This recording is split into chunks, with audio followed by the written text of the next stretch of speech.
All right. Well, kind of to proceed this before we get into it, we had a bit of technical difficulties to give us a little bit of a laugh before we dig in here with Eddie. This was actually pretty funny. It's happened about 20 times, I think, for me in the past few months. So I had one where I fully couldn't hear audio one time on Oh, on wow. both things. Kind of was Did you have freaking out to at that point. yeah, did you have to redo it or like Oh, what happened there? it was it it came out really poorly. I was able to luckily fix my audio about 15 minutes into the podcast. Mhm. So I had to kind of try to save as much as I could for the first 15 minutes so people could hear it. Um, Man, that's the grind. That's Luckily the grind. it was only my end, so the other person, the other guest who was talking was able to came out clear, but my side was like it's okay. It Yeah. was only like the most important 15 minutes of the podcast. It's fine. Dude, I gotta ask, like, what made you start a podcast? Um, I know this is supposed to be about me, but I'm super curious. Like, what made you start a it's podcast? it's kind of just I described this actually on Chase Tuning had me on his like he's creating a new type of thing. I don't know if he's introduced it yet. Hopefully by the time this comes out it will be. But he asked me the same question. It's kind of like an outlet. Like I Yeah. think if you've heard my story, a lot of people who listen to this have heard my story. In a way, it's kind of me talking to the mic is my outlet for my vulnerability in a way. Yeah. So Yeah. me just hopping on here and just speaking my mind, which I've done in a few episodes, has just been kind of therapeutic in a way. Yeah. I love So, it. and also when it comes to the guests, like 99% of my, or 90% of my episodes so far have been with guests, but in a way it gives me an hour to kind of talk with people and pick their minds about Hmm. topics. Like that's how I see it. And by picking their minds and me gaining value from it, it gives the listeners value. So Yeah. like that's how I end up like seeing it all. Is like I help people that help me, and then those Yeah. people help the people that are listening. So it's like it's full circles, but it's so important to. Then I realized like I had much more of an impact once I started creating more episodes, and Yeah. that whole stretch with Brad and Jordan and Aaron and Sean McDevitt and all them has kind of I've shown a side on those episodes that I never really showed before. And I got such Yeah. good feedback from it that I just wanted to keep having those types of conversations.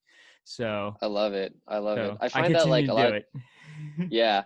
No, I find that a lot of times with like when it comes to social media and your own audience, like your audience will give you as much as you give.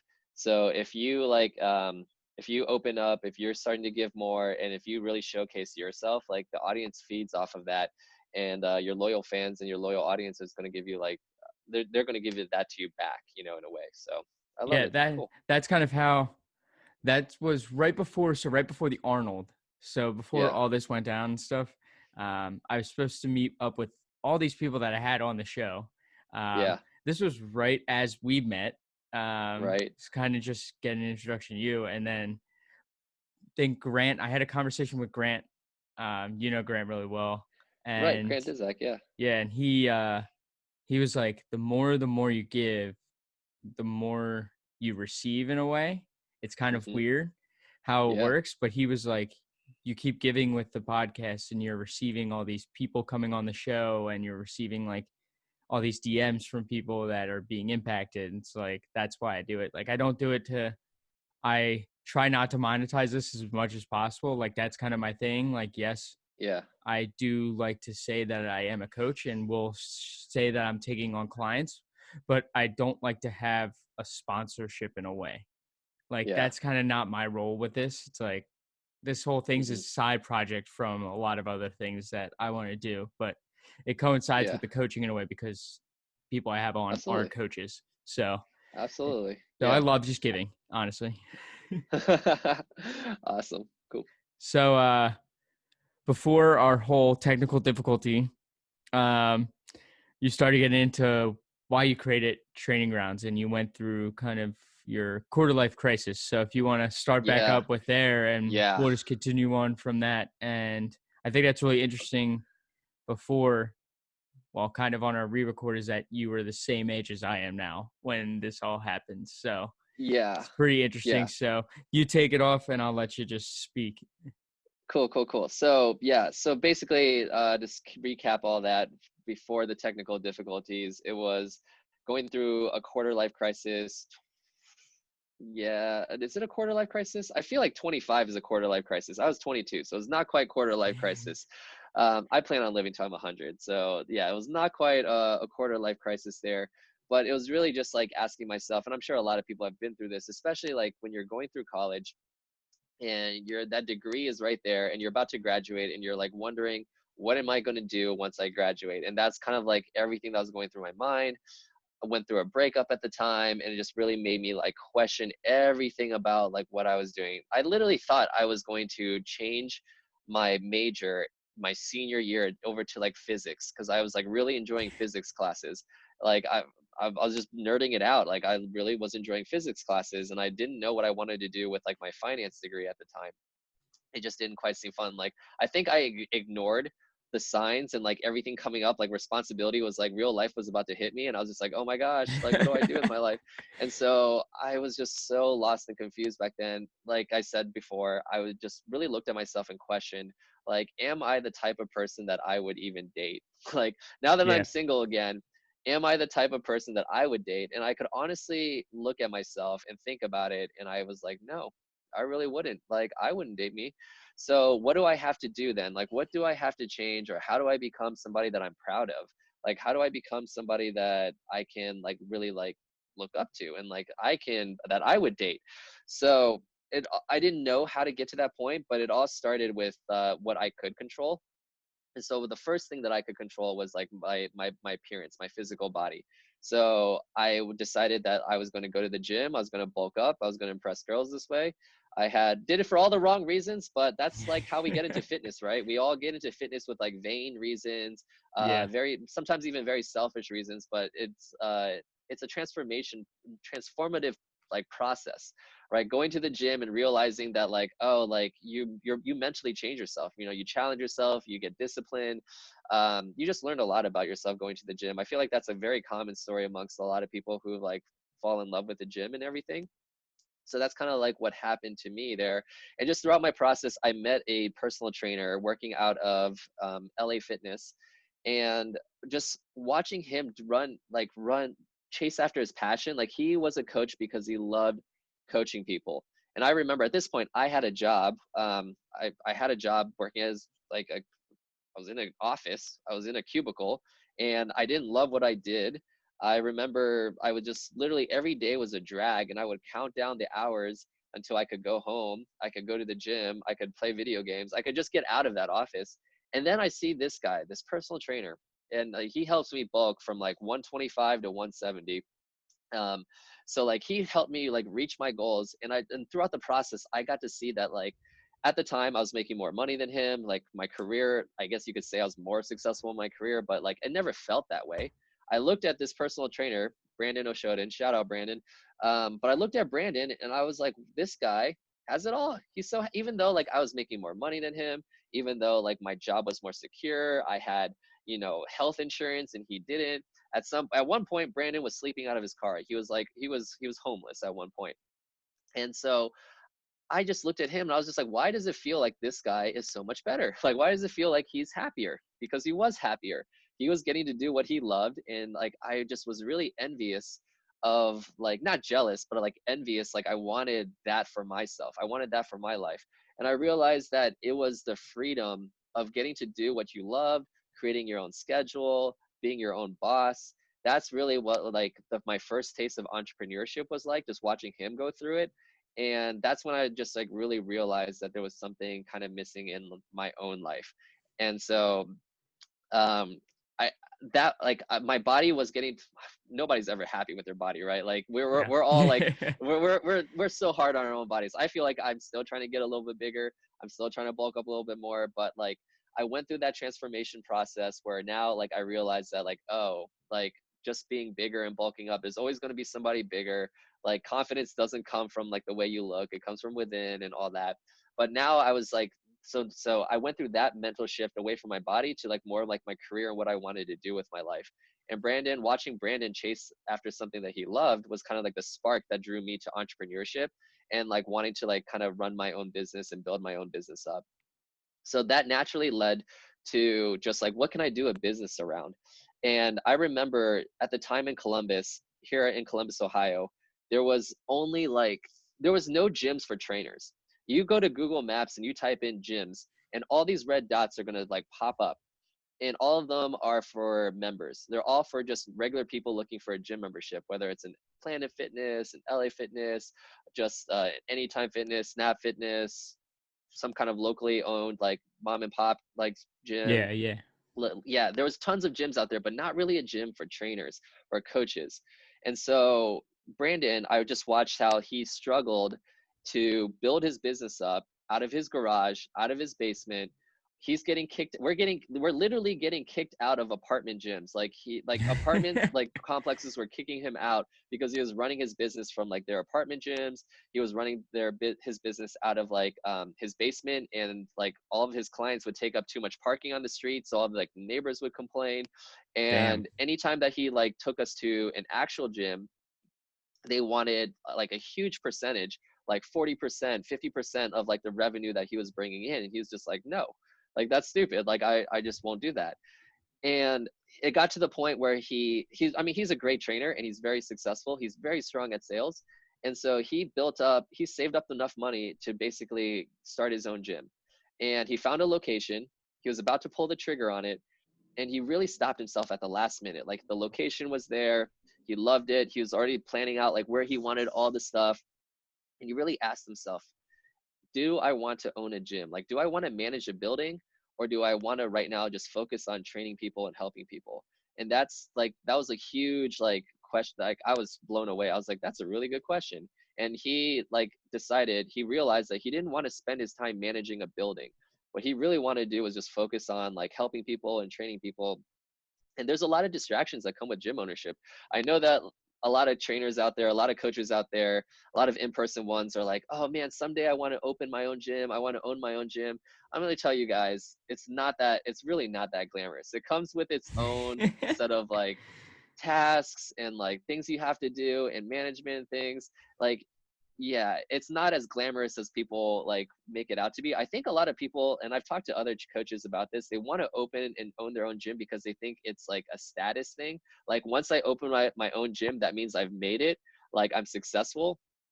And I can tell you that that's really not the case. You're just opening another headache at that point. Now, if you really want to own a gym, and I know some trainers and coaches, they just have to have their name on the door. They have to.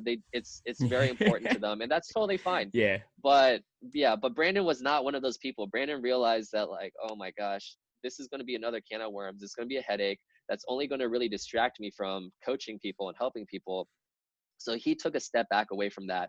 And that's when I really thought to myself, like, why is there not a gym for trainers? Like, why are there no options out there? And I'm like, maybe I'm missing something, but I feel like I could easily do a gym for trainers. And so that's when like the idea for training grounds kind of like just started.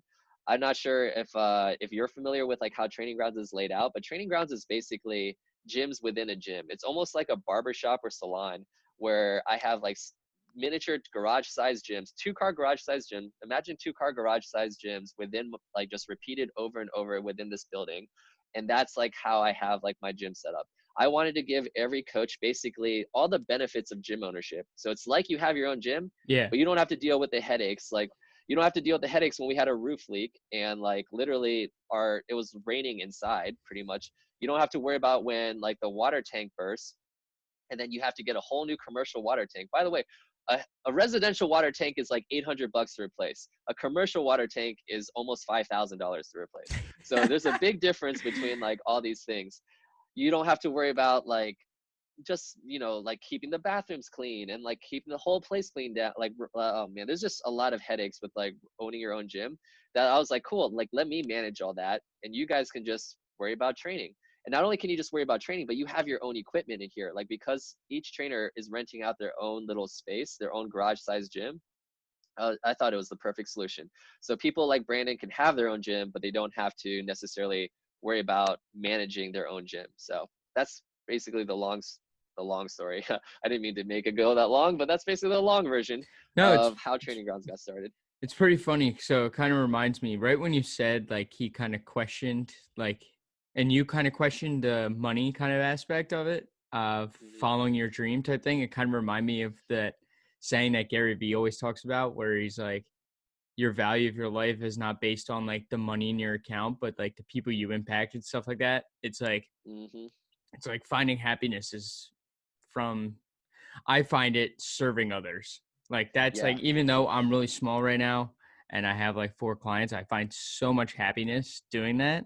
And it's like, Hmm. that's why we do what we do. It's like you can't be a coach like, well, you can be a coach and be really self-centered in a way if you're really good at what you're doing. You'll find a client that works for you, but if you don't have that human aspect where you find happiness from serving others in some sort of capacity, you're not going to be Yeah. too successful. I feel like it's like that's You just kind really of how I won't. feel. No, it's 100% true. So the funny thing is like when you say that is like not only do you get more enjoyment and happiness out of like impacting people, but I have really found that that's how you make more money too. The more people you impact is there's like a direct, it's not like an exact one-to-one correlation, but there is a direct correlation to the more impact and like that you make on people equals the more business that comes in through you. So it is 100% true. Not only are you going to be happier, but you're going to make more money doing the same thing. So, Yeah, yep. that's why I also always say my goal with every single guest. I always talk about this whenever I release an episode. It's not, let's see how many downloads we get. Like, yes, on my story, I do that just because I think they're kind of milestones to kind of show people, to kind of see how quickly things are taking off in my mind, or Hmm. how like it's kind of just like a memory to put on my story in a way of Yeah. having it. Yeah. But every single guest, I message them and I'm just like, let's make impact. Like, right when I tag them, like, that's what I say in like a message. I'm like, let's Yeah. just make impact. And I kind of learned it from like Jason Phillips and a bunch of others like Aaron Jordan. And it's just like, let's just one person. It's like, what's like, even if you only get one listen to your episode, like it's so important. Like I remember the first episode. Now it's not, now it kind of took off a little bit. It's got like 200 some downloads or something. But like Yeah. when I first released it, I think my first podcast got like 30. And I was I mean, so 30 is happy still with that. not bad. I was Yeah. so, you should saw me at the time I got 30 to my parents when I released it, because it was like a week I was home and I was like, holy shit, got like 30 people actually wanted to listen to my first episode. I was like, this is kind of cool. I was Yeah. like, and then it's like, then it kind of took off and it kept increasing and increasing. But you also Yeah. showed it too, like it's just like cool making impact. Like that's just kind of how I think about it. I don't think about the numbers. Like that's one thing that a lot of people have taught me is like, don't think about the numbers. Just think about that one person that could kind of Yeah. change. Yeah, you have to think about it that way because entrepreneurship and like owning a business, if you're only looking at bottom line and you're so focused on making money, like you will drive yourself insane. Like you will just it's yeah, it will just drive yourself crazy. Entrepreneurship is an up and down journey. Like it's there's no solid steady line that just like continuously trends up. It's like ups and downs here. And so if you're doing it for the money, you're going to get like really in your own head when something doesn't go the way that you expect, or you're doing it for the downloads and it doesn't go the way that you want, you didn't get as many downloads as you wanted. You're going to like really beat yourself up. And then when you beat yourself up, you're going to miss the next opportunity that comes along. You're not even going to realize it. You're not even going to see it. So that's where if you just focus on like, okay, cool, let me just focus on the process. Let me focus on the actions I'm taking. Let me focus on impacting people versus the outcome that I want, then your mindset shifts where you become more, you're just become happier. You become just more accepting of what, because you're not worried about the outcome, you become more accepting of like what is going on. And that keeps your, when you have a more positive mindset about it, that just keeps your eyes open to like the other opportunities that are coming to you versus like we all know, like when you get down about something, when you get sad or when you get upset, like you got your blinders on and you're not seeing what's happening around you in that Yeah. sense. Yeah, a lot of times like when you're angry or when you're upset or you're like in the down in the dumps, you're not putting out content, you're not DMing people, you're not talking, you're not engaging with people, you're not making an impact. So everything just comes to a pause, like everything just stops. But if you can shift that mindset over to just like falling in love with the process, making impact for just even one person, for a small group of people, just by staying more positive, you're going to just keep the momentum of like taking action going versus just stopping everything in your business because you're down in the dumps. Yeah. And going over that, falling in love with the process. Hmm. kind of things I've gotten from you is kind of productivity tips. Yeah, This is big. I kind of want you man, to go over the power list real quick. This is something absolutely. that I see you utilize all the time. As we could see in the background, you could see all these, you can see all these little post-it notes every single where on his walls, completely filled with them. So, Yeah, kind of, yeah, I is would that love what to they talk actually about are? this. Is that Yeah, what they, is that literally what they are? Is that all yeah, them? I'm in the middle of 3 year. I'm like 3 years and 200 some days into powerlifting right now. So I've Holy got crap. almost 1,000, almost 1,000 like post-it notes up here right now. I'm Um, about but 0 days basically in. how it all basically how it started was the Andy Frisella is the creator, the founder of First Form, Yeah. the Yep. supplement brand, and he started a podcast, which I don't know if he switched it to a different podcast It's like now, so Real I don't AF know. now or Yeah, something. Real AF used to be the MFCEO project, and I even know the episode number is episode 107. It was called Win the Day, and the first half of it was like his typical motivational fire and like hyping people up. Yeah. The second half of it, I remember, it got super tactical, and it just so happened that this was one of his first podcasts that I ended up listening to, so it immediately caught my attention. I was like, holy crap, this is really useful. But the power list is basically you write down 5 things that you need to get done that day. That's it, just 5. Everything else can wait. If you get those 5 things done, doesn't matter if it's 9 a.m. or 3 p.m. or 10 p.m., the rest of the day is yours. So if you get it all done by 10 a.m., congrats, the rest of the day is yours. So it really helps because I feel like a lot of people, and I've heard this over and over again, a lot of people make these giant to-do lists of like 20 different things, and it ends up really never getting them done. Yep. And what I have found that like a win in business, a win in your life, a win is not like winning the lottery where you just have one big massive win. In order to really be successful, a win is made up of a lot of smaller wins. So that's what the power list is just all these small microscopic wins every day that push you forward. And slowly but surely, when you add up all those wins, that's how you get one giant big win. So So it's in kind of my like own the experience, compound effect in a way. Like if you're yeah, kind of saying it like that. yeah, no, absolutely. It's about keeping momentum going. It's about building off like the wins that you had the day before. So yes, absolutely. What basically drove me to do it is I was at a loss in my business. I was like, why the hell not? I knew that like I felt like I was being productive, but some days I didn't feel like I was getting enough done. Other days I was getting really hard on myself, feeling like I didn't do enough that day or whichever. So I was really attracted to the power list. Basically, what happened was I had 2 trainers at training grounds who were renting from me, who the 2 of them together contributed about like 15 to 20% of my total revenue. And by the way, like I was just breaking even. So losing 15 to 20% of my total revenue was like a huge Yeah, financial that's hit a to my big time. pocket. Yep. Yeah, so like when they actually grew to the point, because training grounds is awesome, they grew to the point that they could go out and start their own gyms. And I was happy for them. Of course, I'm never going to like hold anyone back from like doing what they want to do. And so they went out and started their own gyms, and I was like at a point where I was looking at my financial income and projections. I was like, this is going to hurt. So I heard that podcast, and I was just determined to do whatever I could to like not let that happen. So I created I started powerlifting, and I wrote down 5 things that would just move my business forward, things that I could actually control, and things that would truly like, I wasn't like, eat breakfast. Like, unless I had a serious problem with like not eating enough during the day, like that's not going to get my business forward. A lot of times I like to put 3 business tasks, and 2 like personal tasks to do. Yeah. So like personal tasks would be maybe to like um I don't know, to detail my car, so like to clean my car, like clean my desk, clean my room, something like that. Things that I have to get this stuff done at some point anyway, but it's not like necessarily the most critical. Something like working out. I have a bad habit of just like getting lost in my work and like putting my own workouts on pause. So working out was like usually one that was on there. Something else stupid for personal reasons, but like I did need to get done. Maybe it was like shopping for a birthday present or something. But then I would always have 3 business tasks, and that would actually like move my business forward. Things that I can control. So like one of the things that were always in there was like to create content. I knew that I was doing a bad job of like creating consistent content. So on my power list every day was like I have to create content, create some kind of content.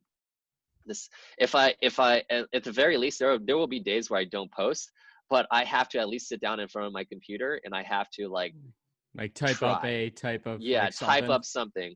I have definitely typed up stuff that I never posted because it was just, but the important thing is the habit of sitting down and actually just typing it out and showing regardless up and showing up. and showing up. Yeah. I mean, there are days where I don't post, but like I make sure at least I put in the effort. I sit down and like I really think about it. And if I'm not motivated and I'm not hit by like inspiration, then so be it. But I did it. I did it for that day. That's within my control. I can't really control if I make good content or not. That's not on me, right? That's my audience decides whether or not my content is good. Yeah. But what I can control is sitting down and really looking at my computer and like pounding out a caption. The other thing that was on my list was to DM people. It was to literally, I think I've literally DM'd and followed every single person in Columbus, Ohio that is a personal trainer or coach. If you put CPT or coach in your bio, chances are I followed you, or when I find you, I will follow you. And at some point, like I will probably also DM you just because that's what social media is, like forming connections and stuff. I can't remember what my third one on my business was. I could go and look, I guess, but I'm not going to. But anyways, like that's just the power list. The power list is just like 5 things I have to get done every day that's going to move my business or my life forward. And it has to be things within my control and things that I go to a point, like I consider a task done. I can cross off a task if I can't get any further that day without it. So for example, some of the things on my power list was like, oh, to buy, like make sure I buy this equipment for the gym. Well, at some point, like I have to wait for quotes to come back. I have to wait whichever. I'll still cross that off. I've done all I can do. So as long as I've done all I can do with that item on the list, I'm able to cross it off, even if it shows up on the next day. So that's pretty much a quick breakdown of how to power list properly. Make sure that you write down things that you can control, and make sure you write down things that are actually going to move like your life or your business forward. And then to kind of wrap up that, I found that like 60 days later, since I started powerlifting, I had not actually had to dip into my own personal funds again. We stayed at break even though we lost 15 to 20% of our income. All those daily actions I was taking, like I would find like a new client or a new coach to rent from us, like here and there, that over the course of 60 days, like actually made up for the loss of income that we had. Yeah. Oh yeah. I've I, I don't have a sort of power list. I need to get on this train because a lot of people have shown success by doing it. Um, Yeah. but we had a conversation the other day. Kind of create content. This kind of just Yeah. like a kind of side piece, and the consistency with doing that. I feel like like I said before, my or on previous episodes, like my content, like I've put out a piece of content every single day since like the first week of January, like January 4th or Yeah. something. And Yeah. my Instagram has grown from 400 followers to now almost 700. I was like, Yeah. it's a pretty good. I would say in my eyes, that's pretty good for having a fitness page where this whole thing is very saturated at the moment. I was like, all right, it means I'm Right. doing something right. Um, the power of consistency is kind of the thing that drives me. It's kind of Hmm. like I have to show up every day for the people that they're kind of used to seeing me post every day. So it's like I have to come up with a way to move forward on that on that type of social media aspect to gain any sort of like that's like a huge check mark for my day. Like if it's like two Yeah. o'clock in the afternoon and I don't see that I didn't post yet, like I get really mad at myself because I normally like to post at like noon. Like every single Yeah. time at noon I click the share button. But I'm Yeah. like, so like sometimes on weekends I always get lazy and I don't end up posting until like at two, like I said, like 2 o'clock, and I'm like, crap. I was like, damn. I was like, I need to get on my high horse. So like, I've been trying to take it meaningfully and scheduling out a day now to do content, like strictly to do content. I don't do Yeah. anything else. That's what I sit So there and I do that. yeah, so I don't. This has really helped me because I was very much the same way. So two things to say here. One, consistency is anything, regardless of it's business or if it's social media or if it's your personal life. Consistency is more important than anything else. So if you want to lose weight, it's not the fact that you have a coach or it's the fact that you every day you're doing something, right? You go to the gym every single day, and you're going to get results regardless if you have a good workout program or you really don't. You're going to get better results than if you were inconsistent with going to the gym.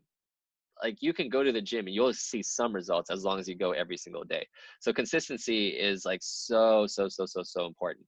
A lot of times it's just a simple habit of showing up, regardless if you have a good time or you don't have a good time. It's better than no time. The other thing that I found that really helped me with like being productive, because I've reached a point where my power list by itself, I found that I went through like a huge losing streak on my power list, not getting everything done because I was letting myself getting distracted with like all the minutia of the day of like little things and tasks that I had to do. And I have found that what really helped me, and I don't know, this might actually help you as well, is that I just like became just codependent, enslaved to my calendar, and I made it that way. So in my calendar, I make it so that every day, Monday through Friday, and this is just for me, from 3 to 4 p.m., I blocked off content. 3 to 4 every day. You cannot get a hold of me, or you can get a hold of me, but like I take it very seriously. Like, I'm not going to schedule meetings around there unless it's something really important. Like, this podcast is between 3 to 4, but I moved it. I moved my hour-long block of content to another time. But I literally will block off time in my calendar to write content or to do whatever it is that's important to me, because I found that I will follow my calendar. So if 10 o'clock pops up and I have an event at 10 o'clock that says work out, I'm going to get my butt over to the gym and I'm going to work out. From 11 to 12, if I have a call, then I got to take that call. From 12 to 1, if that is like my social media content time, then I'm going to bang out so like I've gone even a step further, and I've taken all the things on my power list and I've actually scheduled out and blocked off times on Mm, my calendar to actually do them. And then everything else that I have to do through the day, all the little things I have to do through the day, I have to find a way to get that done in the gaps, yeah. in between, or like afterwards. So if you're having trouble like getting your power list done, I highly recommend just scheduling it out on your calendar and just following it to a T. Follow your calendar. Yeah, Yep. I think I need to, like I said, I need to start doing the power list because I need to start now that I fully am done school and focusing on this full time for at least now. No Yeah. better time to start pressing forward than the next 3 months when I'm fully free. Yeah. Next thing I kind of want to talk to you about actually is your mentorship. I think this is kind of Yeah. really cool. It's really unique when I see people do these things. Um, and kind of actually give back to others. Like we were saying, you're giving Yeah. to others in a way that will impact not only you but impact them. um, Yeah. and I feel like coaching is kind of the same way. Like I said, in a way, like you're giving information to people to succeed. You're giving them the tools, and it's kind of just they have to take the action in a way. Yeah. So kind of talk about why like mentorship is important.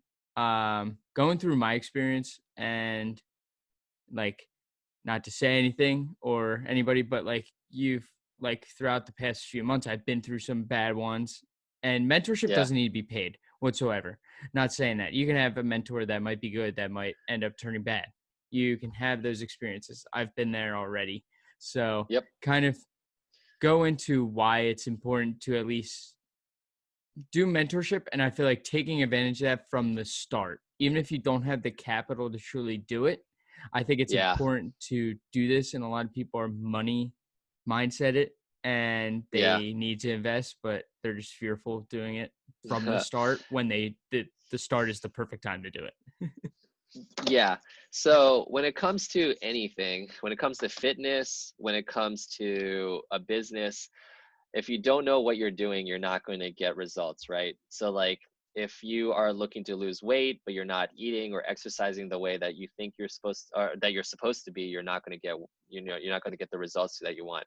If you're going to like, if you're going to look at other people and you're going to copy what they do, you might get some results, but they might be on a different diet plan, they might have a different body type, they might have just a whole different scenario. So when it comes to anything, you want to like get some kind of sense of direction, and that's kind of what mentorship. You can call it coaching, you can call it mentorship, but it's just you need a direction of where to go. Otherwise, if you're just blindly moving forward, which is what I did, if you're just blindly moving forward, you're going to end up just kind of going around in circles in the dark. So for the first, I would say like 2 years of building training grounds, we were losing money. And I was just sitting down there and I was doing stuff, but I was just kind of hoping and praying that what I was doing was working. I was just kind of throwing crap against the wall, hoping it stuck. And if it didn't, I would pick up the crap again and I would throw it a different way and hope it stuck to the wall, you know? And that's kind of like what we do when we don't have direction or guidance. We just kind of fail forward. Nothing wrong with that. Eventually, I'm going to accidentally run into something that works. Kind of like how, excuse me, kind of like how I think they said Thomas Edison, I don't know if this is a true story, but he said that like he invented a light bulb on his thousandth try or something like that. Eventually, you're going to get it right, Yeah. I guess. Whether it takes you 1,000 tries or 10,000 tries, it could have taken him 10,000 more, and we might be without electricity, or somebody else might have discovered it. Hope, thank God not. But that's what it's like when you don't have guidance, when you don't have a mentorship. You're just kind of wandering around in the dark, trying to figure out like where the light switch is, and sometimes you may end up like going around in circles a bunch of times. Now, I myself relied on a lot of free resources for mentorship at first. My favorite person, Gary Vee, we already just kind of like talked about him, but he was like the first entrepreneur, motivational speaker, like hype man that like I caught onto his content. And I actually owe a lot to Gary Vee's content because I literally took exactly, he was the first like, he wasn't even a business coach, but he was just giving out so much value and tactical Yeah. advice that like I literally listened to what he said. There was an episode where he basically was getting his hair cut with his barber, and he's like, I want you to do this. I want you to pull out your phone. I want you to go to Instagram search. I want you to search by location this neighborhood, and I want you to message every single person that has tagged their posts, their content in there, and I want you to just message them about like, hey, I'd love to give you a free haircut or something. I took that idea and that's what I ran with. And that's how I found like my first, I can't even remember how many trainers. That's literally what took me from losing money to break even to making a little bit of money, is just that tactical piece of advice.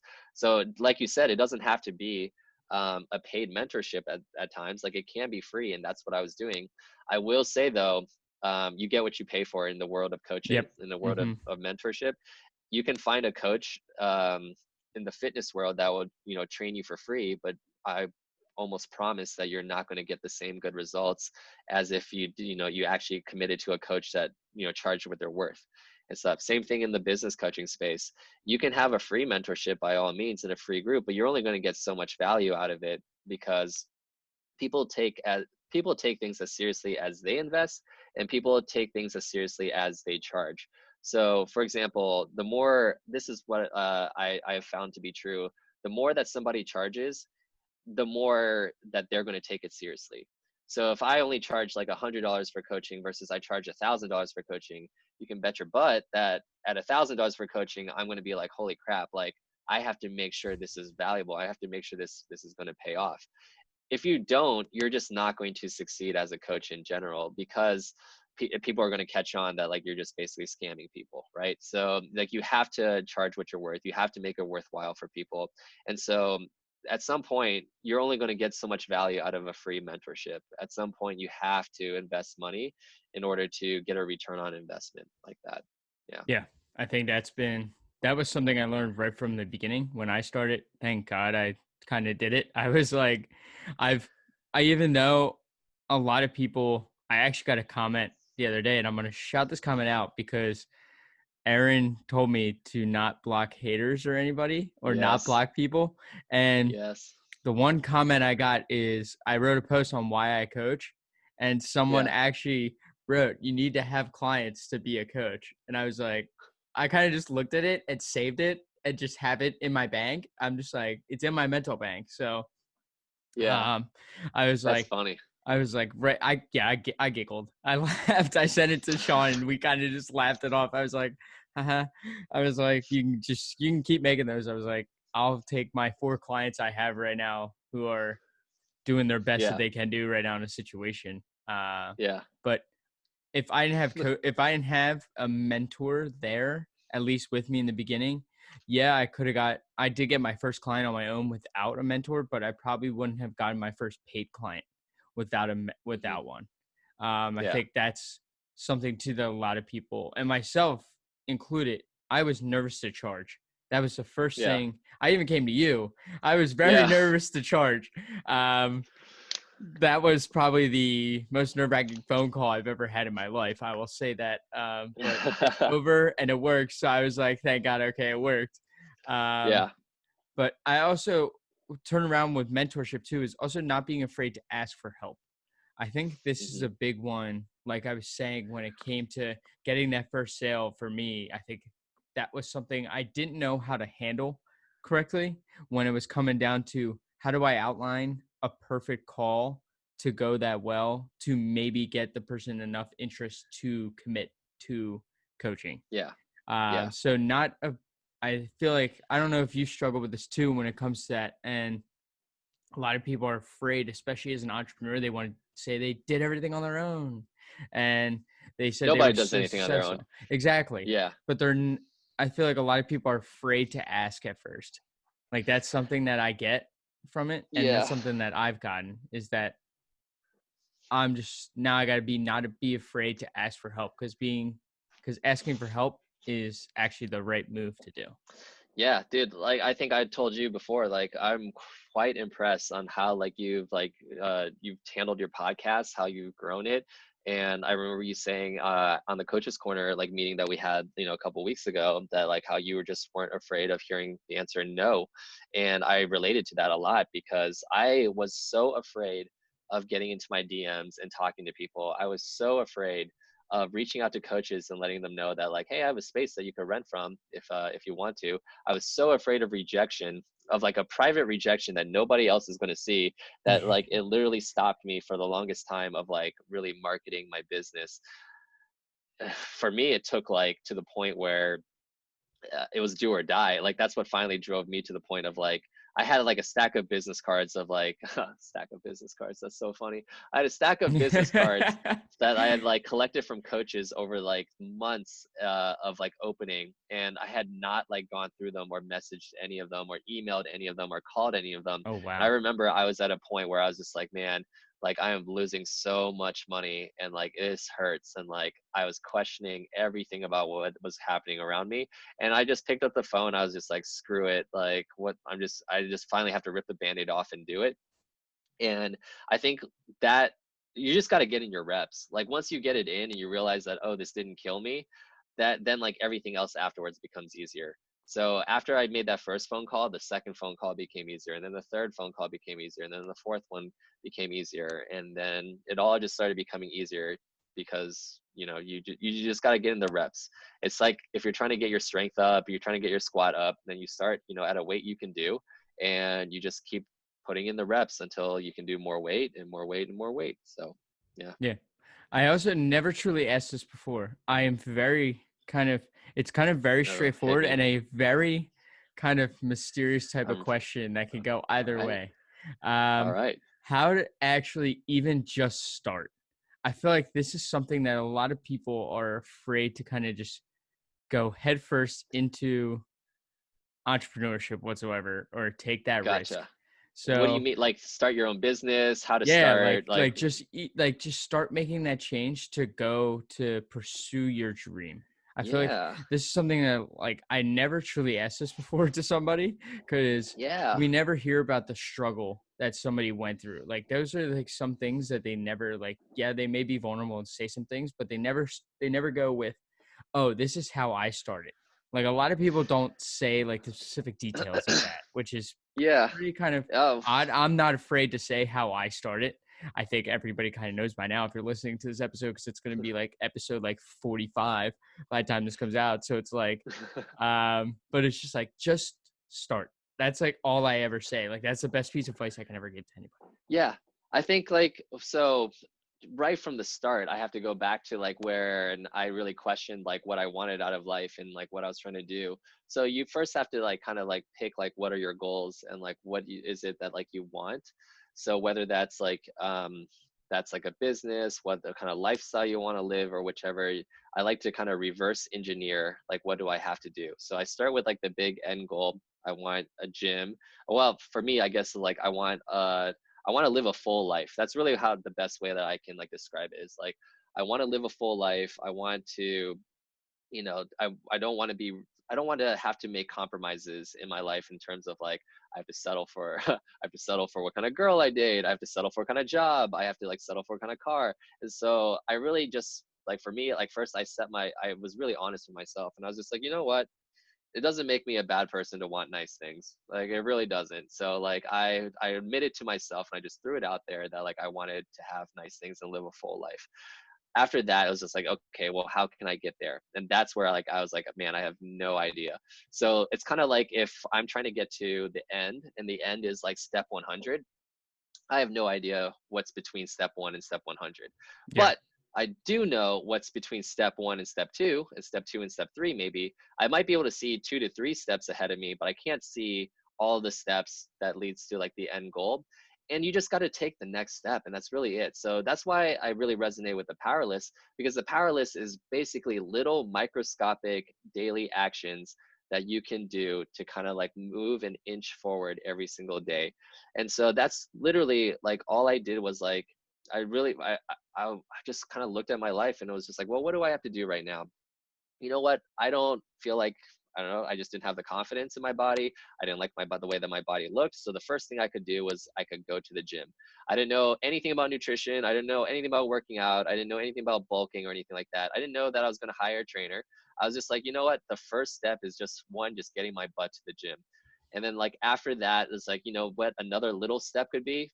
Maybe Googling a workout, Googling a YouTube video, like just little things that I could do over time. And those, so I just kept taking microscopic steps all the way to the point where I now own a gym, and we're franchising and a business and stuff. It's just literally taking these little steps. You don't know what's going to be like in front of you 10 steps from now. There's no way that you can just sit back and plan out everything. You just have to kind of take that one next step and just to keep going. I'm not afraid of, like, I don't believe in like losses. Like the only loss, this is sounds so corny, but the only time you really lose is like if you quit. So like I don't mind being wrong about something. I don't mind taking a step and tripping, or taking a step and then realizing that that step led in the wrong direction. So I have to take one step backwards and like go a different route. That's just all part of like how it goes. There's no way that you're going to be able to see every step that you have to take going forward. So Yeah. you just got to take whatever the next step is. And that's really how it got started. So for me, when it came to business wise, once I realized that I wanted to like open a gym for coaches and for trainers, well, then I just thought, well, what do I need? I need money. I need to find a location. And like I literally just started writing steps for those. So if in order for me to make money, what do I need? And at the time I was like, I guess I need a business plan. You really don't need a business plan, let me tell you. But I thought I needed a business plan. So I started writing a business plan. And then I created a business presentation, and then I just started talking to people. Like I blasted it out on social media, and I started talking to everybody I could about like the business idea that I had, and like how like my finances and it, like my numbers, what's my return on investment, everything like that. I had no idea who was going to bite on it. Like you just don't know, but like I'm not going to know unless I take that step. So there was that. To find a location, I got connected with a real estate a realtor, a commercial realtor. And I asked like, well, what do we do here? And he was like, okay, well, what are you looking for? We can start looking at locations. And we started looking at locations. Like, I didn't know which kind of location I was looking for at the time. I just knew that I needed to start looking at them. Once Yep. I started looking at them, like, once I got inside and was like, oh, this place is gross. Like, no way. Like, then I know what I'm not looking for. So, and then when it came to equipment, I was just like, you know what? Forget about money at the time. Let me just see like what we do here. So I was just like, what all equipment do I want in this gym? So I just made a list of all the equipment, and I just started. It's just about taking steps. I had no idea where it was going to lead, and it just so happened that because I kept taking steps, like that's how I got started, and that's how I kept moving forward. So it's just taking steps. Yeah. Yeah. Yeah. To kind of go to my point, I never knew where this would be. To truly be honest, like you said before, with connecting with people and not being afraid to say no, you could have asked me about 4 months ago to say, would I have someone from Mind Pump on? Would I have Brad Yeah. Jensen? Would I have all these people on that are incredible people that bring so much value, that are Yep. way ahead of the game than I am for Yep. being where I am? Like if you asked me would I have them on, I was like, no. Like I honestly would not. I would not. I was like freaking out. I remember I was geeking the day I got Mind Pump Adam and Sal on the show. Yeah, that's I was like, incredible. that's it. I was like, I said it on the coach's corner. I was like, um, I just kind of sat there. Was just looking at my phone for about 5 minutes. It just didn't move. I was just like, okay. But Yeah, like it keeps increasing, and I think that's something that I'm doing with my steps. It's like I started with whatever, each guest is like a new step. And it's like, yeah, how do you bring value to the next step? Like what next step is there to bring a different perspective or a different point information that you could get out, or just even just like a cool conversation. Like I just hmm, released an episode last week that had like with my buddy Will, and it was just honestly a conversation about life, bodybuilding, and business. Like it wasn't even yeah, like we had any topic points. We just sat there. But a lot of people loved that episode because it was just us having a conversation. So it's yeah, like those episodes are important to have. So I take those into account with my next steps. Like it's yeah, those type of people that I love kind of talking with, because that's what we yeah, do here. Like you said from the beginning when you asked me why I started, it's like have conversations like that where people just enjoy literally listening for an hour of two people talking. yeah. I think you just really have to be okay with things not working. Like Yep. Yep. you really have to be detached to the outcome to the point where you don't care if it doesn't work or not. Because if you were so concerned about like, oh, like I don't have an outline with this guy, and like we're just gonna talk, and like you could easily talk yourself out of like, well, that's not my traditional format. What if it doesn't work? Yada yada yada. A lot of the times, like I like to ask myself, like I was working on something for the past couple of months, past couple of weeks, not months, of like creating some sort of like email lead magnet, things like that. And at the end of the day, there was so many questions about like what's the perfect lead magnet, what should I create, all that stuff. And at the end of the day, I was just like, well, I mean, the worst thing that can happen is it doesn't work. So, and like what's wrong with Oh, that? You know, if it doesn't work. So I'm like, yeah. cool. So if it doesn't work, like I'll just try something else. So I love I love like this probably is you can probably take this too far, but I am definitely what they like to say like ready fire aim, and that's totally me. Ready fire aim has gotten me so far in business and in life so far, where I just literally will just start with the first step, shoot something out there, and then I'll adjust my aim from there. It helped me it helped me with my business, with the gym. It helped me with my mentorship business. It helped me like with newer connections, and it's helped me honestly get a bunch of real estate properties under my belt too, where I just literally would fire first and see what's stuck. And yeah, so Oh, just yeah, take steps. actually, it's kind of funny you brought the lead magnet example. I did something with that. I gave Mm, away like a nutrition guide.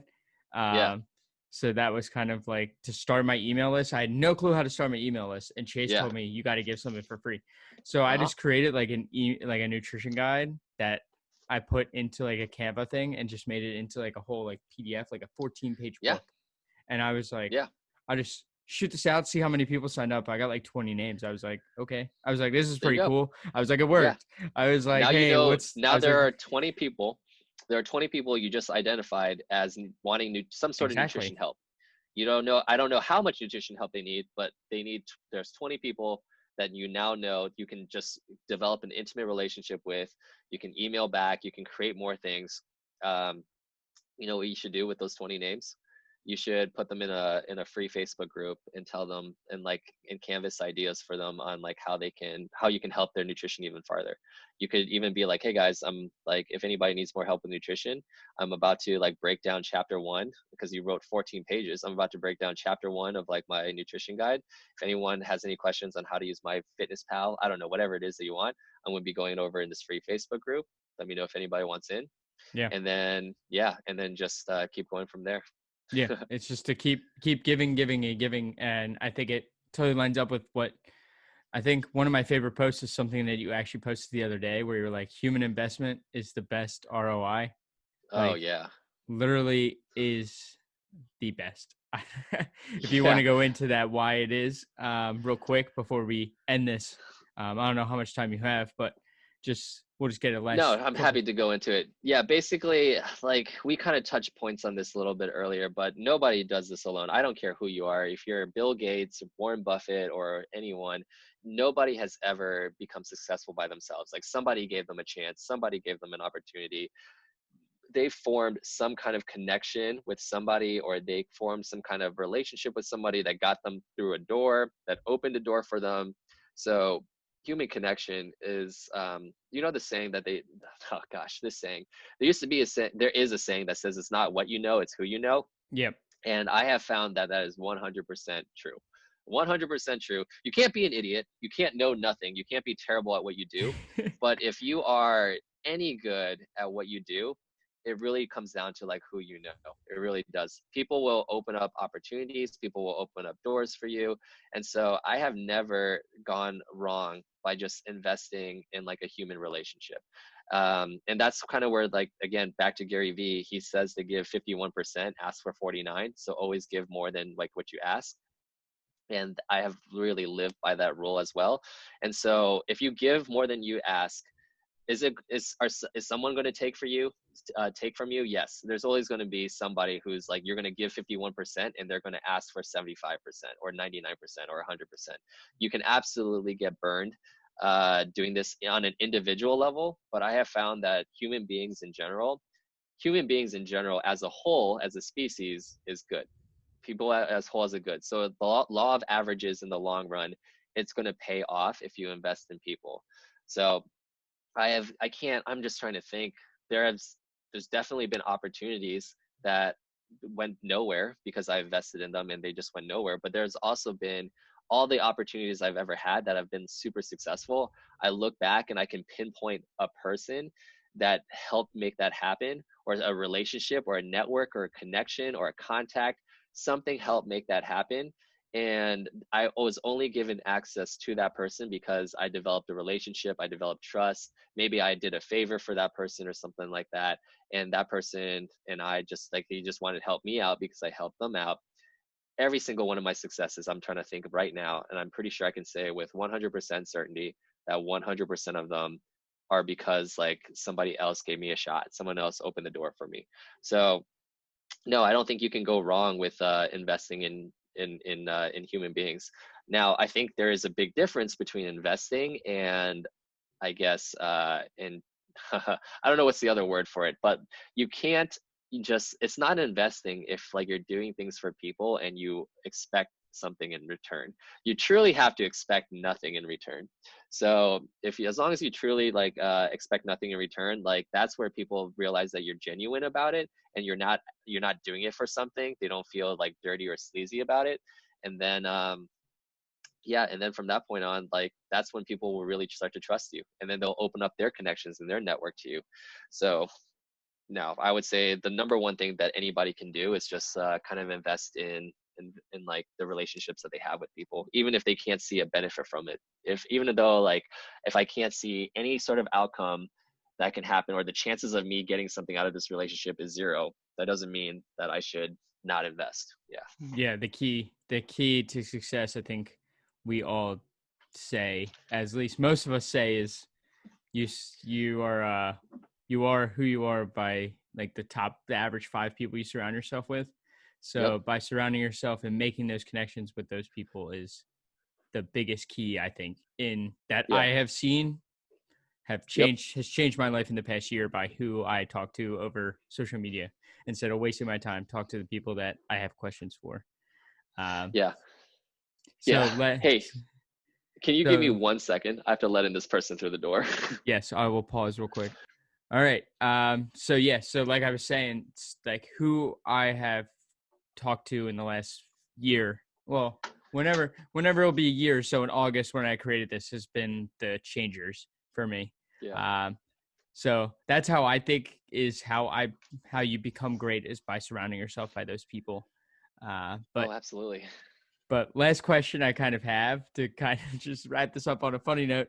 How are the Sure. cold showers? The newest Oh my the newest gosh. edition. Is this on your power list? Is this one on your This isn't on my power list, but this is like the start to like my day now. So I will say that like I did not 100% like, it took me forever. I've been hearing about people's morning routines for a long, long Oh, time, and I love never mine. just like took, yeah, I just never took action on it. But I knew that there was something to it, but I don't know. I'm the type of person that needs to kind of get punched in the face a few times before I finally like will admit that like I need to change things up, or like I need help.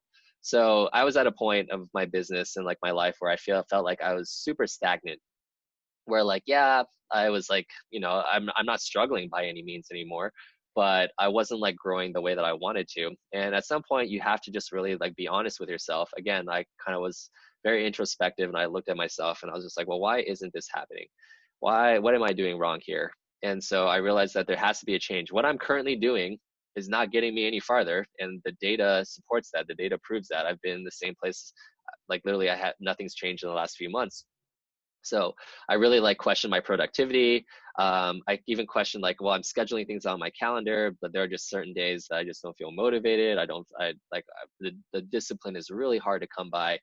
And so there's a book called Atomic Habits by James Clear that I know everybody's reading this, I just that I bought this. I really, haven't started reading it yet though, but I man, plan on doing it. that I'm reading the one, Compound Effect, so I'm reading that first, and yeah, then no, that one, I haven't read The Compound Effect, but Atomic Habits is probably one of my top favorite like books that I've read. And in there it talks about all kinds of stuff about habits and things, but it's all like they talk about priming. And priming is like when you can prime priming is like getting something ready to go, right? If I'm going yeah, to prime like when it comes to painting and I'm going to paint my walls, like you have to like prime it first so that way the paint stays on like better. yep, So he talks about like basically like priming your mornings or priming your day to get, or anything, priming any time of day in order to get something done. And that's basically what a morning routine is. So you go through this like morning routine where you basically, it's almost like warming up the engines to a car. Instead of just like sitting down in front of your computer and like getting to work, especially on days that you don't feel motivated about it, if you go through a priming process, you're going to warm your body up, warm your brain up, whatever it might be. So everybody's got a different kind of like a priming process. There's another book that I had to read in book club. Well, I had to read. There was another book that I read in book club. I'm part of like a personal development yeah, book yeah, club yeah, because it helps me like stay accountable to actually reading and then to discussing it with people. So I like retain it more. If I can discuss it, then like I'm going to retain it. But there's another book called The Miracle Morning, yeah. and By it's this Hal guy's Elrod, like, yeah, yeah, yeah. I didn't find that it worked for me personally. Like a lot of it, like his morning routine, mine is vastly different. But it's the same concept that like we have a morning routine that gets us started and it primes our day. It primes our morning. It primes us for supercharges like our productivity. And so cold showers was just something that I wasn't going to do because I didn't know anyone doing it, but somebody told me I should do it. And I was just like, well, I could see that working because like I'm really, really groggy in the morning. Like if my alarm goes off, I'm usually in bed for another 30 minutes, just awake, just laying there doing nothing, yep, like just trying to yep. like talk myself out of bed. I am definitely not like Jocko Willink.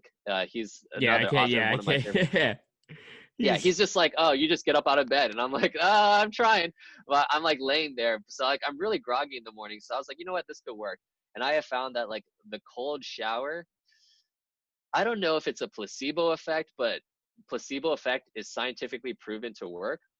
But like the cold shower has really, really been a game changer for my morning routine. So my morning starts now with a cold shower. Then I go to 30 minutes of reading. And then after 30 minutes of reading, then I will kind of like break out my power list in my calendar and I will just map out like what I have to do that day. I'll schedule anything, like I block off in my calendar all my tasks that I have to do that day. And then like as soon as I put down like my post-it note, I'm just like, cool. Like I clap my hands together, I rub my hands together, I'm like, time to get started. And I have found that I've been a lot more productive since starting this morning routine, and even more productive once I started adding the cold showers. Now, I don't know, like I said, if the cold showers are truly a game changer or not. All I know is that they has like really changed it's really just like changed like and supercharged my morning routine. I don't know if it's because like when I'm in the shower, I'm like low key, I'm actually telling myself affirmations without realizing it, because I realize that when I'm in the shower and I'm like shivering and I'm like shaking and I'm like literally talking to myself and I'm like cursing at myself. I'm like, man, you're an effing boss. Like I got this. Like this doesn't hurt. Like I yeah, don't know if like yeah, I don't know if it's because like I'm telling myself affirmations yeah. or what, but like I'm literally just like hyping myself up during this cold shower and I walk out and like I feel like it's like a big, powerful win. It's like a powerful start to my morning. I'm like, I just conquered the cold shower again. Even though like I didn't want to do it, like I conquered the cold shower. I'm ready to get my day started. I'm so hyped now. So again, I don't know if I hear there's a lot of like health benefits and like good things about Oh, taking there a are. cold shower. Yeah. I'm not a scientist. I don't know. Like, I don't know if those are true or not, but I believe they're true. And at the end of the day, when I walk out of the shower, I feel like extremely powerful. I feel like I just like conquered something. So I don't know if it's just like something that's really helping me with my discipline or what, but the cold showers, man, uh, I encourage everyone to try it. I got my girlfriend to try it now. She's been, this is like day 6 of her doing it. She's been doing it for 6 days in a row now, and she's going to stay with it. And she loves like the hottest showers. Like she loves scalding hot on her skin. Oh. So like, yeah, so this has been like a big shock to her, but she's even like, she's loving it too.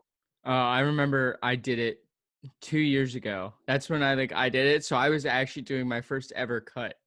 And I was Yeah. like, that's how I started my morning on my cut. I was like, if you can get through this, you can get through your diet. I was like, that's Yeah. like kind of how I thought about it. But my routine now is like, uh, I start with like a 40-minute walk up and down my driveway. Yes, guys, this Hmm. is taken during coronavirus. So no, I'm not able to go on a walk. I mean, I could if I wanted to. I don't feel like wearing a mask, so I just stick in my Yeah. driveway and just walk up and down for like 40 minutes. But I get to listen to a podcast or some sort of like calming music. It depends on the type of day, and that Yeah. primes myself. So once I get inside, back into my house, make my coffee, I read for like you do. I read for about 30 to 40 minutes, and Yeah. then I do my gratitude journal, and then that's it. Yeah. It's like that's the start. It's like then Yeah. I know exactly because I look at the calendar the night before, so I write down real quick what I need to do. Right, what things I have due today that I need to get done, and then it's like, all right, well, I basically do the power list the night before, so it's Yeah. like, so in a way, so I kind of just do it the opposite. But like you're so right with like the walk now is like Hmm. my time to just breathe and just kind of Yeah. mellow out right before, but mellowing out charges me up for some reason, like just getting outside in that cold or the rain, depending, like no matter what I Oh do. man, I rain or I shine, you're out there. Yeah, Dang. like Okay. That's I don't powerful. have That's I don't awesome. have many clothes here because all my clothes are at school because I wasn't able to properly move out. So I'm like, oh well, I pray to God it's not like gonna be too bad because I only have like 2 pairs of sweatpants here. So I'm like, don't rain. I'm like, please don't rain. But then the days of rains, I feel like are the best days I have productively because I got outside during it. Yeah. I can say, oh fuck it and not do it. But I have every excuse to say that. But just Yeah. like I feel so much better when No, it's everybody's got to get on this more because like you're creating these triggers for a productivity. And like I said, it could be a placebo effect, but the yep. placebo effect is real. Like you're associating like productivity with these actions. And so you're literally like hardwiring your brain to associate that like, okay, cool, getting up early, going on these walks, reading is going to make my day more productive. And so like that is how like you're literally like almost training your brain to be productive as soon as you get like these tasks done. So yeah, so if you're struggling with productivity, guys, like you got to try this whole morning routine. Everybody's morning routine is going to look a little Yep. bit different from each other's, and that's totally fine. You got to find one that works for you. But if you're like questioning why aren't you being more productive, you're not happy with where you're at or something, try something. Take that first step and create a morning routine. And you know what's the worst that can happen, right? You Yeah. lose a couple hours, and you're not even gonna lose a couple hours of sleep. I don't sacrifice sleep. No, I don't So sacrifice every, my sleep now. No. yeah, yeah, exactly. um, Cool. Eddie, first off, I want to say thank you for coming Yep, on the podcast. man, it was a pleasure. Sorry we had Uh, all those technical issues at the beginning. Dang. yeah, I know. We started Yeah. like literally had to, guys. If you didn't realize, we had to switch from my type of recording to a Zoom, and that's like a process and a half to do that. And then we were able to, and then we had to pause for a few reasons. But Yeah. I end the podcast with the same 3 questions I ask every Yeah. guest. Hit me. So first question is, what 3 things, if you could summarize this podcast, that you want everybody to kind of leave with? If I could summarize this podcast with 3 things everybody should leave with. oh, should leave with. Got it. Okay. Number one, since we were just talking about it, morning routine. It is a game changer. It is a game changer for being productive. Give it a try, but you have to like really commit to it.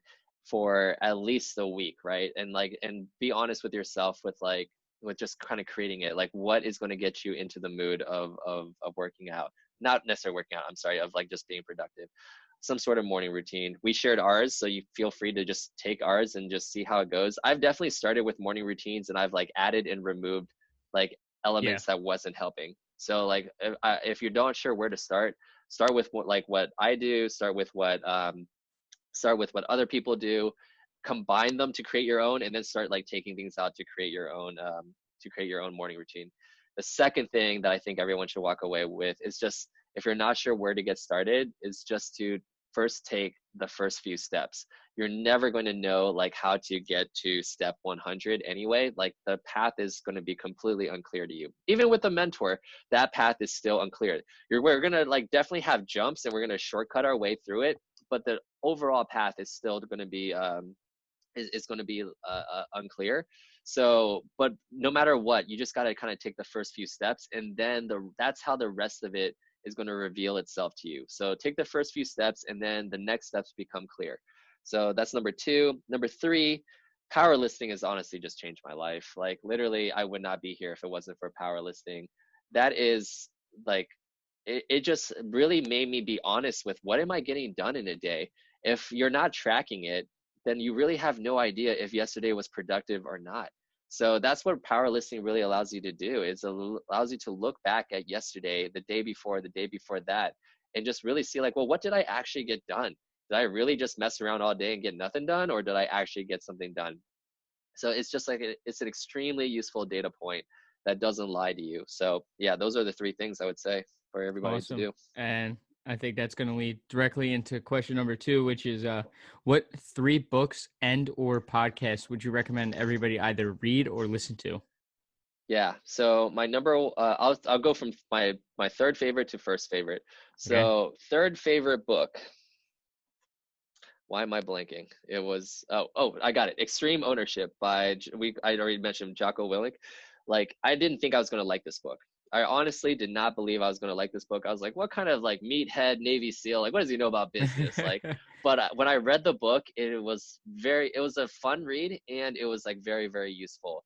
So I'll summarize that book for you. It's basically, it was just says that everything is your fault. No matter what happens in your life, everything Yeah. is your fault. And I actually really resonated with that. I really love that. There's always something that we could do better or we could be better at, that can just like improve, that like no matter what, even if like something goes wrong and it's somebody else's fault, we could have done something to prepare for that. And so if we take that approach where we stop blaming other people, where we stop like casting blame and just like getting down about it, and we really just look at ourselves at what we could do better, man, that book just really helped me recognize that and just kind of like roll with that approach. And that has really helped me. No matter what goes on, everything's my fault. Like some part of it was my fault. Yeah. And that's like what I focus on, not at who's wrong or who was at fault, but what can I do better for next time. Second favorite book is You Are a Badass at Making Money. This is a book that I read with Kaylin Piles over the summer in 2018, and that book changed our business.